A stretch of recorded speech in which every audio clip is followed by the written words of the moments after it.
Здравейте, днес ще ви направя видео представяне на лодка за захранка D19. Този модел е доста подобрен в сравнение с другите модели. Батерията пада ниско долу в корпуса, което допълнително дава баланс на лодката и тя е доста по-устойчива на вълни. Също така, тук има гумено уплътнение и затварянето става с навиване. Ето така, и става много здраво и няма никакъв шанс да попадне вода вътре. Клошовете отзад имат защита за водорасли. Значи да преминем към видеоинструктажа. Как работи лодката, калибриране и така нататък. Но преди това, за поръчки може да се обадите на посочените телефони. Лодката идва с голяма батерия, 12 000 мАч, сак за лодката, допълнителни перки и калъвка за дистанционно. Също така имаме и антена. Добре, да преминем към видеоинструктажа. Включваме лодката, включваме и дистанционното. След което вкарваме лодката във водата.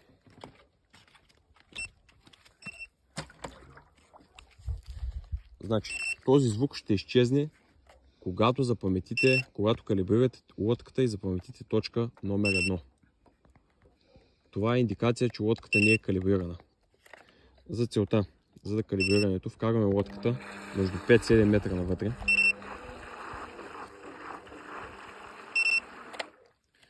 И натискаме бутон номер 4 и бутона горе вляво едновременно.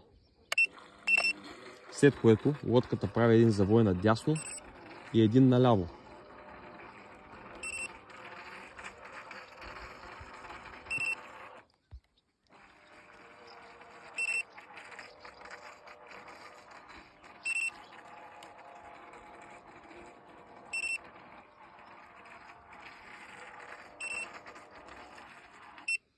След като лодката спре, това означава, че тя е успешно калибрирана. Връщаме лодката по-близо до нас и ще запаметим точка номер 1. Точка номер 1 е така наречената точка вкъщи. Ако лодката загуби обхват или нивото на батерията е ниско, тя ще се върне на точка номер 1. Точка номер 1 се запаметява по следния начин. Значи тук отгоре може да си избирате точките. Имате 99 точки за позициониране.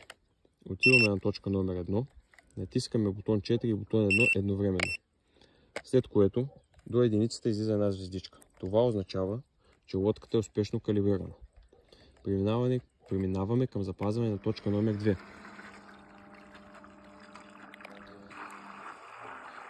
Значи за автопилота да обясня как работи.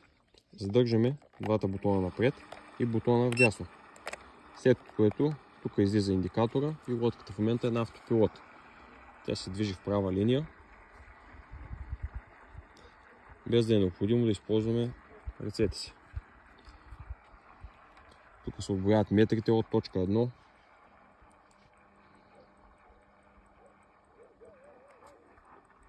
Добре, преценяме, че там ще запаметим точка номер 2.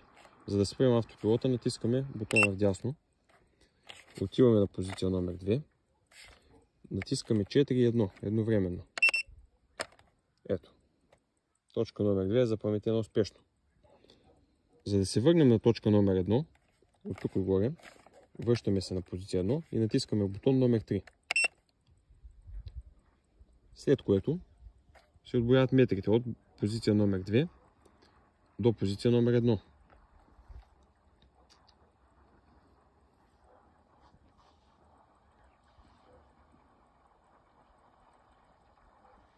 Да изчакаме лодката.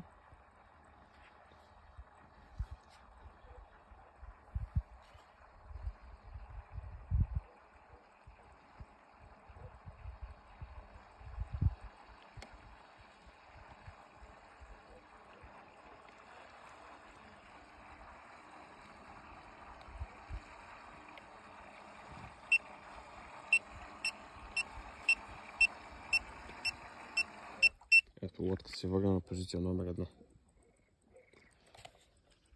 Сега ще обясня за кошовете как се отварят.